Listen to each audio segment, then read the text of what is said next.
जळगावात वाळू माफियांच्या धुमाकूळ सुरू असताना जिल्हाधिकारी थेट दुचाकीवरून मैदानात उतरले आणि त्यानंतर जे घडलं त्याने अवैध वाळू वाहतूक करणाऱ्यांचे धाबेदन आणले।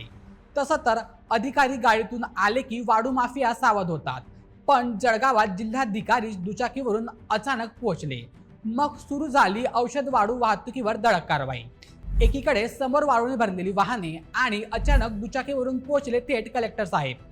जळगावात वाळू माफियांविरोधात अशी कारवाई झाली की प्रशासनाचा वेगळाच अंदाज पाहायला मिळाला। तर मग अचानक झालेल्या या कारवाईने नेमकं काय घडलं, किती वाहनांवर कारवाई करण्यात आली आणि जळगावमध्ये वाळू माफिया विरोधात समोर आलेल्या हा ॲक्शन प्लॅन नेमका काय आहे, चला सर्व काही अगदी सविस्तरपणे जाणून घेऊयात आजच्या या व्हिडिओमध्ये। तर मित्रांनो, सर्वात आधी जळगाव तालुक्यातील कानडदा, खेडी आणि ईदगाव परिसरातील नदीपात्रांमध्ये अवैध वाळू उपसा सुरू असल्याची माहिती प्रशासनाच्या निदर्शनास आली होती। विशेष म्हणजे या भागातील वाळूचे अधिकृत ठेके बंद असतानाही नदीपात्रातून वाळू उपसा आणि वाहतूक सुरू असल्याचे समोर आलं।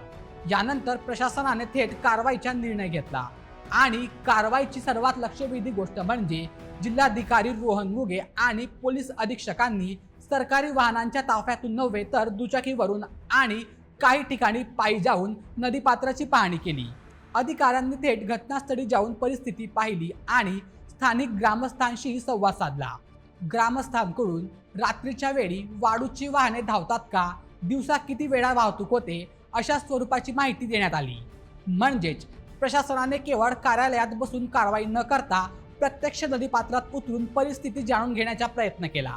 यानंतर झालेल्या संयुक्त कारवाईत तब्बल 112 ब्रास अवैध वाळू जप्त करण्यात आली आणि याच कारवाईनंतर प्रशासनाने वाळू वाहतुकीबाबत झिरो टॉलरन्सची भूमिका घेतल्याचा इशारा दिला।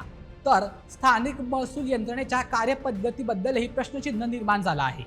कारवाईनंतर जप्त वाळूच्या प्रमाणाबाबत स्थानिक महसूल कर्मचाऱ्यांकडून वेगवेगळी आकडेवारी सांगितल्याचा दावा रिपोर्टमध्ये करण्यात आला आहे।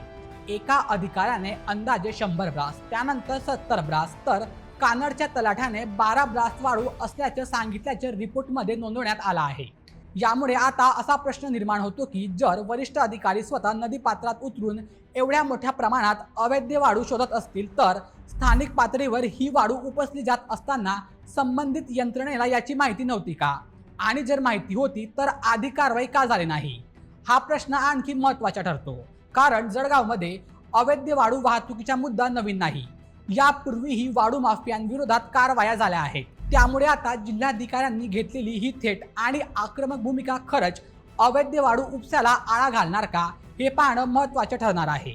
कारण फक्त 1-2 कारवाया करून प्रश्न सुटणार नाही।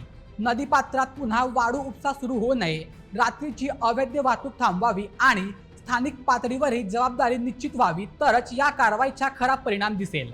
आणि म्हणूनच जळगावमधील या कारवाईबद्दल सर्वात मोठा प्रश्न किती वाळू जप्त झाली हा नाही, तर तो असा आहे की जिल्हाधिकारी स्वतः मैदानात उतरले असतील तर याआधी स्थानिक यंत्रणा नेमक्या काय करत होत्या। पण जळगावमधील वाळू माफियांचा प्रश्न फक्त अवैध वाळू जप्त करण्यापुरता नाही। वाळू उपशामुळे नदीपात्राचे नुकसान होतं, तर दुसरीकडे परवानगी नसताना वाळू काढून तिची वाहतूक केली जात असल्याने सरकारी महसुलीचाही प्रश्न निर्माण होतो। त्यामुळे हा प्रश्न फक्त पर्यावरणाचा नाही तर महसूल आणि कायदा सुव्यवस्थेचाही आहे। याआधीही जळगाव जिल्ह्यात अवैध वाळू वाहतुकीविरोधात कारवाया झाल्या आहेत। वाहन जप्त करणं, दंडात्मक कारवाई करणं आणि संबंधितांवर गुन्हे दाखल करण्याची प्रक्रिया प्रशासनाकडून केली जाते। मात्र कारवाईनंतर काही काळाने पुन्हा त्याच भागात अवैध वाहतूक सुरू असेल तर फक्त वाहन पकडून हा प्रश्न सुटणार नाही। याच पार्श्वभूमीवर जिल्हाधिकारी आणि पोलीस अधीक्षकांनी स्वतः दुचाकीवरून नदीपात्रात जाऊन केलेली पाहणी महत्त्वाची ठरते। कारण या कारवाईत प्रशासनाने फक्त वाळू जप्त केली नाही तर अवैध वाळू उपसा कुठे आणि कशा पद्धतीने सुरू होतो याबाबतही पाहणी केली आहे।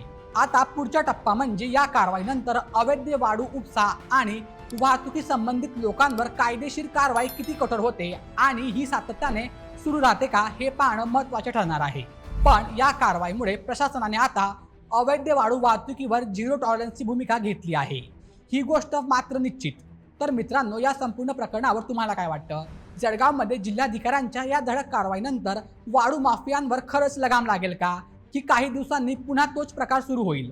तुमचं मत आम्हाला कमेंटमध्ये नक्की सांगा आणि अशा व्हिडिओसाठी आपल्या बोलेमेटच्या यूट्यूब चॅनलला सबस्क्राईब करायला विसरू नका. धन्यवाद.